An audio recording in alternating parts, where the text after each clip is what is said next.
This is Into the Weekend with BetDSI for NFL Week 1. Of course, we have on the phone Brent, the headlines manager at DSI Sportsbook, who answers all our questions about the betting action that he's taken every week in football. Again, right now, NFL Week 1, it's Friday afternoon. Before we get into the specific games for Week 1, I always love to hear about notable futures actions, notable bets on futures action that you've taken. You told us some interesting information on futures action for college football. In the NFL, did you take anything for the upcoming season? Again, we talked about how like the lower odds are typically places where you're not going to see sharps involved. I mean, like one of the lowest out there is, of course, Seattle's there, really low, around there like 450.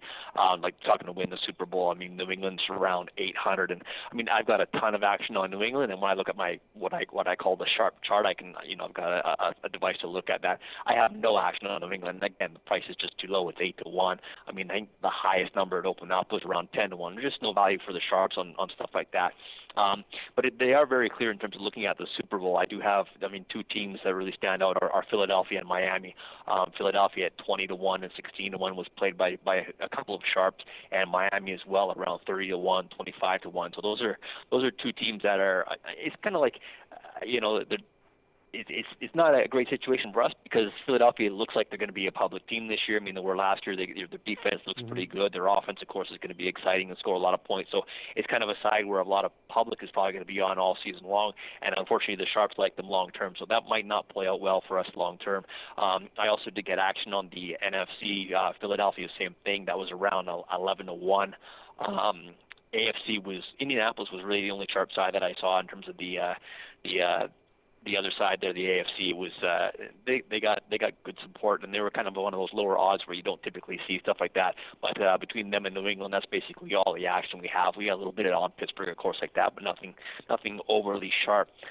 Divisions as well. Philadelphia, where they started like around plus 150 and hammered that line all the way down like minus 105 for Philly to win the division. So that's a lot of action. But the fortunate thing for us in that situation is we did, two teams that the public kind of likes to bet is Dallas, of course, and the Giants. So we wrote some back with the Dallas Cowboys and the New York Giants, but still the Eagles are the team that we don't really need to win that division, although it is sharp money who's backing them. A price like Seattle minus 370, that line's all the way up to 500 for them to win their division. But again, you're basically looking at that and saying, well, it's probably a two-horse race between Arizona and Seattle. But Seattle got bet like minus 370, which is a really high price for a sharp to typically lay unless they feel really strong about the position. Obviously, they did in that case. Seattle's all the way up to minus 150 right now. Green Bay and Detroit were both played in that one division. Detroit was like plus 550, and Green Bay minus 280, so they both got support. And New Orleans was strictly played. That's pretty much one side as well. New Orleans, they're at like plus 130 right now, but I got money on them at 195, 175, 155. And again, Carolina got some support there. Atlanta got some support there. So we balanced it off fairly well. We're not that bad of a position, but it was like two or three different guys who were all on New Orleans. Talking about how much the sharps like the Eagles, I even got individual play stuff like on who's going to have the most passing yards for the season. I got Bradford was played there. Bradford as the MVP was played. Rushing yards for the season, DeMarco Murray. And this is not just public action. This was sharp action that was played on those two guys, so that was quite telling. And as I touched on with Philadelphia and Miami for the Super Bowl, the regular season wins, they were both played quite heavily. Philadelphia, Miami, and Minnesota was one of those sides that got a ton of action just back and forth. The total was set at 7.5. Over was like minus 145. That got bet up to about 75 and 80, but other sharps came back with a differing opinion when the value got to like under 7.5, plus 160, 65, stuff like that. So we do have good two-way action on Minnesota, Miami, and Philadelphia, but just a ton of volume on those three teams in particular, Peter. Sharp opinion, like in Philadelphia. Maybe that forecasts a possible ATS value with Philly games in upcoming weeks. We'll see. All right, Brent, let's get into the notable spreads from Week 1. First one I have to ask you about Green Bay at Chicago, right? Green Bay like a 6.5-point road favorite. That's got to be a huge public play, right? Yeah, Green Bay's, obviously they're always going to be heavily played, and Chicago is one of those teams. Even people in Chicago seem to not want to like Chicago. So we've got, I've got public all over Green Bay, not a whole lot of support for Chicago. It's interesting though, like my count is probably 6-1 on Green Bay. There was one big bet that came in on Chicago with a line touch +7, -15. 115. It wasn't what I'm going to call a sharp play, but it was a kind of money that you respect, kind of bump the line back down. So if you kind of climb up with the line as we did with Green Bay, we got to 6.5 minus 15. The next move was 7 dog 15. Once we hit that right away, we took the Chicago bet at plus 7 minus 115. So our money's pretty much balanced at this point because of that one very large bet. But we're back down to 6.5 minus 15. The count, like I said, it's about 6-1 in favor of Green Bay, which is no surprise at all. And then another play that, to my eye, looking like it's probably going to be another big public play is Indianapolis at Buffalo. Public loves to bet into Andrew Luck lines, and as just a 2.5-point road favorite, I'm thinking they'll bite. Is Indianapolis a big public play? Yeah, they're another huge play. Again, you're talking about 5-1 in terms of our bet count on Indianapolis. Again, we talk about a bet count, that's simply the number of wagers. Then we talk about the dollar volume as well. But the dollar volume is about the same in that side. It's like I said, about 5-1 in favor of Indianapolis. The money's about 5-1 in Indianapolis as well. I've got no sharp money on Buffalo at all so far. We're sitting right now, Indianapolis minus 2.5 on the road. You never know if that line goes up to 3 or not. I mean, yeah, people are enamored with Luck in that offense, but of course Buffalo's got a really stout defense. They got a new coach, so that'll be interesting to see how that plays out.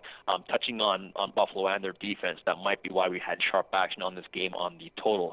The under 47 was definitely sharp action there, Peter. We're sitting at 45 right now. I've got a little bit of money on the over, but nothing of note. The only notable action on the total was on the under 47. Nothing really to speak of on the side. So when you see a profile like that, where there's big public action on a small road favorite like that, and nothing sharp on the other side, first of all, do you expect what are the chances that sharp action comes in late, closer to kickoff on Buffalo? And does that indicate to you that maybe the public is right on their betting Indianapolis? Well, I mean, sometimes it's just the game that, it's all about the number, right? So, I mean, you got to get to a certain price if you're looking to draw action from a sharp, you just kind of, it's like a game of chess. They want to see how high you're going to make the line, and you want to make it as low as possible without giving much away. I mean, the line was 2.5. It's crept up to 2.5 minus 15 on Indianapolis. So the next move from 2.5 minus 15 is to go, like, say, 3 dog 20, 3 dog 15, and that might be what it takes to see if we get any dribble of action back on Buffalo. But again, it's kind of a chess game right now. We're waiting each other out on this game. So there's no real way for you to tell if you're likely or not likely to get sharp action on Buffalo day of game. Not unless someone calls me up and say, hey, if you give me Buffalo plus 3 minus 110, I'll take it. All right. And then the third game I have to ask you about, again, Dallas at home against the Giants. There's so much hype surrounding Dallas this year. They're a favorite, not even of a touchdown. Got to be a massive public play on Dallas, right? Not too bad. I mean, the Giants are one of those teams that we tend to get a lot of support for no matter what. I mean, I don't know if it's the Manning name or whatever. And I mean, the Giants, you can, in recent memory, you can remember when they were good. So it's not like it's that distant of a memory. But our count in terms of the number of wagers we've taken is only about 2-1 in favor of Dallas. I mean, you probably expected that number to be a bit higher. But again, the money's pretty much split on this as well. So it's not, it's not terribly one-sided yet. Again, as we get closer to game time, you may see that game go up to 6.5. Right now, we're Dallas minus 6, minus 115. I do want to touch on the total of this game because, I mean, you've got Manning, who's talented, and both those defenses are kind of questionable. I think you would say there's a lot of questions on the defensive side of both these teams. I took sharp money and be over 49.5. Took sharp money over 50.5, and we're sitting at 51.5 right now in that game. So it's one of those situations where, we hate it when you got the sharps and the public on the same side, and I got the sharp action on the over 49.5, over 50.5, and of course the public is all over the over in a game like this, and that's not, even if closer to game time I do get sharp money on the under, the public could still be betting the over. There's no question about that. Interesting information for week 1 in the NFL. What can you tell us about the notable sharp action that you did take from the rest of the card, Brent? Well, the Buffalo under was the first one. We talked about that one already, but the rest of this, in terms of sides, I'm going to apologize now because I got some real ugly sides to hand out to you right now. Washington was played by, I've got a couple of different sharps on that. That was Washington plus 4.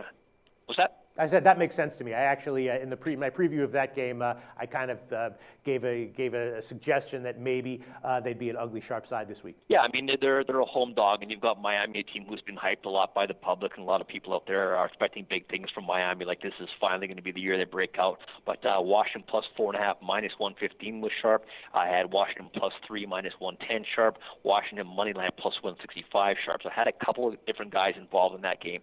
Again, this is one of those situations where I've got a sharp public split because my count on Miami, not surprisingly, is probably about 8-1, which is really, really huge. Mm-hmm. But I actually have more money on Washington. So there's your typical sharp public split, definitely on Washington, that side there. Seattle, I'm going to touch on Seattle, St. Louis, just simply because, we're using Seattle 4 dog 15 right now, St. Louis at home. St. Louis +4 -10 was reasonably sharp. Obviously the public is all over on Seattle in terms of the count and number of wagers.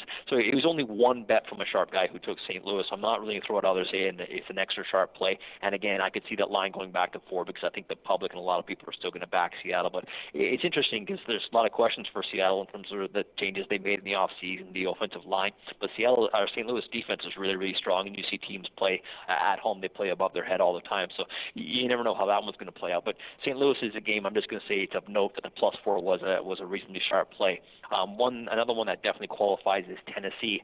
That's another ugly-looking team, perhaps. They're at Tampa Bay, so you got two ugly teams involved here. So Tennessee +3 -110 was sharp. They also took the money line on Tennessee +140, and Cincinnati and Oakland. Here I go again. Oakland sharp. I'm sorry, I gotta say it though. Oakland. Yeah, it is what it is. Don't hold me responsible for this stuff. Oakland +3 +110 on the money line +155. Then after we moved the number, we still got Oakland money again at +3 -05 and +140 on the money line. So I'm sitting right now where I've got a count of about 4-1 in favor of Cincinnati, and my money's about 2-3-1 in favor of Oakland. Again, those are bigger bets by the sharp guys on Oakland overriding the public money. And the two games we have on Monday night, Philadelphia -3 +110 was sharp. I got a couple of guys who bet that more than once. I've got public money on Philadelphia, of course, but sharp money was -3 +110. We're -3 even money right now on Philadelphia. They're at Atlanta. And the other one is Minnesota and San Francisco. Early as this line came out, Minnesota was +1.5 and +1. Sharps took that a couple of times. So we're sitting in Minnesota -2.5, -05 right now on the road at San Francisco. So identified, talked about Minnesota as being one of those teams with the season wins that people were on, played a lot. They also played them in this game here, and I think people are going to be down on San Francisco, and this evidently looks like it. So that was sharp money, though. Again, it's about the number 2, right? Minnesota +1.5. You can't get that anymore. You're laying 2.5, but it was a sharp play nonetheless. It looks like the books are going to get a little bit burned if Philly covers, which seems like it's a little bit more likely than not, at least as of the betting action right now. Brent from BetDSI, thanks for all your thoughts. We'll talk to you again for NFL Week 2 next week.